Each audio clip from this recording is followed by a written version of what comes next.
I'm Mike Simpson. I'm the Development Director at Creative Assembly. My name is Tim Ansell. I'm the founder, owner and managing director of the Creative Assembly. I'm Michael De Plata, Creative Director at the Creative Assembly. Been working on Rome Total War. I'm hugely proud and hugely relieved that it's all over. It's been a really hard blast for the last few weeks, and we're really happy with what we've actually ended up with.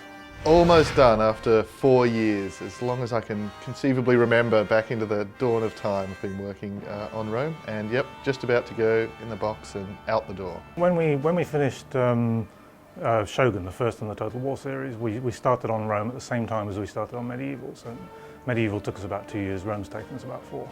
And the idea was that the graphics engine for Rome would be completely new. We actually started the whole game from scratch. And we wanted to have the same kind of experience, which is thousands of men on a battlefield, with a turn-based strategy game sort of backing it all up. Well, it's sort of interesting with Rome because we went through this two-part process thanks to Activision. Like, the game was going to be ready for last year, I should say, and was on track for that as well. And then we got like strategy game of the show at E3, and we were like, okay, this can potentially be huge. It can be bigger than Medieval was, not just Medieval and a bit. And at that point, Activision and ourselves agreed to what could we do if we had another year. And that was just great. That was just kids in a candy store. We got everything that was on our wish list and we got to throw it into the game. When we started, it looked like an impossible task to get 10,000 guys in full 3D onto a battlefield. But you just break it down into individual sort of tasks. We knew we could do it with Medieval, so we knew that we could get thousands of little sprite guys on, and it's then a question of working out, okay, so how many guys really need to be high detail in a particular shot.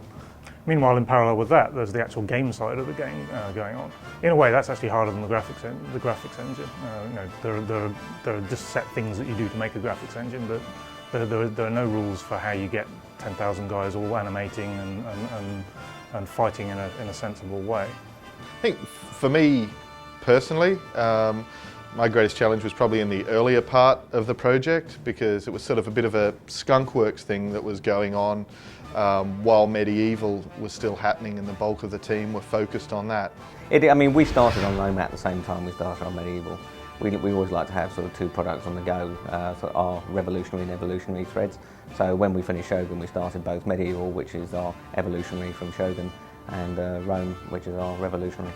The really big challenging decisions were, okay, how do we keep everything that's good about Medieval, and how do we expand on that, but at the same time, how do we broaden the appeal, and how do we get, because we know these epic battles, we know they can be fun, we know they can be even more immersive than what we've done, and how do we balance those two sides of the equation? And I think we actually ended up doing quite a good job with that as well. And part of it was just down to making sure that all the options are in there, so people can play with the classic UI and they can play with the classic camera settings if they want. But I think we've got a game that's much more pick up and play to any RTS gamer, or even anyone who's never played an RTS before. So that's very much a process of evolution. You produce a version, you look at the way it behaves, and you cut out the bad behaviour, you reinforce the good behaviour, and you look for good gameplay. So a good example of that is what we did with cavalry charges. Now, in Medieval, when cavalry hit into infantry, it was just the same as any other two units coming together. They'd stop and they'd fight. But with Rome, we wanted to get that sense of impact when the cavalry hits things. So we put in a whole load of animations for guys, for all the different things that can happen when, say, a guy with a spear and a guy with a horse meet. The horse can refuse, and the attack doesn't go through. So you've got all these different kinds of animation results. And they actually feed back into the gameplay. They make the cavalry charges a big feature of the game now. So you spend quite a lot of the time trying to arrange the right sort of get your cavalry in the right place and get them smacking into those guys. Our fans are great. We get a huge amount of feedback from them on the forums. They're very active. The level of buzz and the level of hype has just been massively bigger than what we've had before. I think sort of the benchmark for us, Medieval in particular, had quite a big buzz in the UK and was very popular here. So it was sort of our local, market. and a strong hardcore following in the US, but Rome's just way beyond that.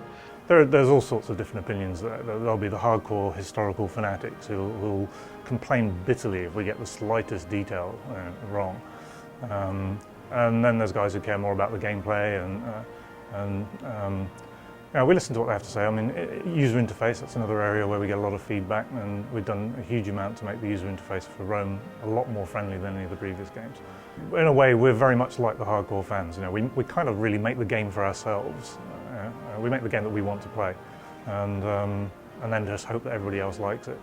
So we have our own historical arguments in the office, about the length of a Carthaginian spearman's spear and whether he fought in the Greek phalanx style or was it a more open formation.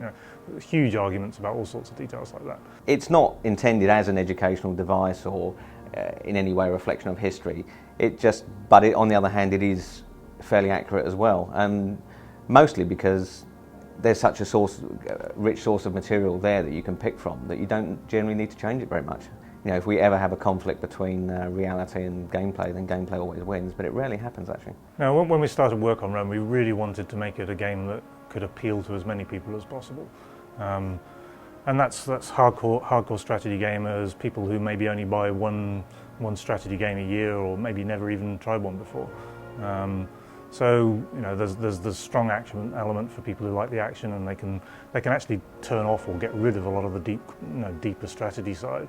There's options which let you do that. And on the other hand, if you're somebody who really likes the turn-based sort of strategic empire building side of it, and not too interested in the action part of the battles, you can turn the battles off, automate those, and just play it as a turn-based strategy game.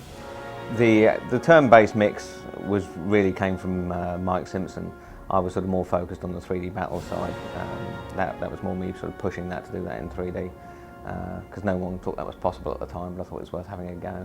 And then there are historical battles, which are where we take a famous battle from history, and we run it almost like a documentary. So there's a voiceover giving you an introduction to it, telling you what happened, and that bit's almost like watching TV. And then you're dropped in it, and suddenly you're in command, and you have to try and fight the battle and win it the way it was done in history. The greatest challenge, I think, was definitely coming off the back of Shogun. And Shogun, it was pretty new and pretty novel, and at that point, just embarking on something so colossally ambitious, insanely ambitious. It would have been really pretty stupid of people to put all the faith in us that they did at that time, and to have that pay off. And I think the thing I'm proudest of about the game is that for me personally to play it, even after having spent 4 years looking at it, it is absolutely my favourite strategy game in the world. I would rather play it for fun than play anything else I can go and pick up on a shelf. And that it's still, enjoyable now like that is just such a buzz. It's fantastic. What's next? We're not quite ready to announce yet, but what I will say is we're carrying on with our revolutionary dual thing, and so there will be some really, really cool stuff coming. Well, we're going to take a good look at what we've done now and play it for a while and figure out which directions to go. We've got a whole long list of different sort of technological areas that we can push forward in, and a few gameplay ones as well. We haven't actually decided what setting we're going to put those in. We want the next game to be as big a leap from Rome as Medieval was, as it was from Medieval to Rome. So we're pretty ambitious, and we don't stop here. We keep going.